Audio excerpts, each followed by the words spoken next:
નાસ્તામાં બેસ્ટ ગણી શકાય એવી ઇન્સ્ટન્ટ ઇડલી બનાવવા માટે મિક્સર જારમાં 1 કપ રવો, અડધો કપ પૌવા, 1 કપ દહીં, સ્વાદ મુજબ મીઠું અને 3/4 કપ પાણી નાખીને પીસી લેવું. તો ઇડલીનું બેટર તૈયાર છે.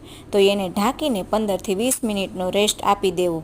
પછી વઘાર માટે એક પેનમાં 2 ચમચી તેલ, રાઈ, ચણાની દાળ, અડદની દાળ, લીમડાના પાન અને હિંગ નાખીને સાતળી લેવું અને થોડીક ઝીણી સુધારેલી ડુંગળી, લીલા મરચાંના ટુકડા અને તમને ભાવતા કોઈ પણ શાકભાજી નાખવા અને સ્વાદ મુજબ મીઠું નાખીને શાકભાજીને થોડા સોફ્ટ કરી લેવા.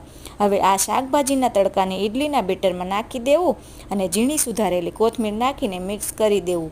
પછી અડધી ચમચી ખાવાનો સોડા અને લીંબુનો રસ નાખી મિક્સ કરી લેવું.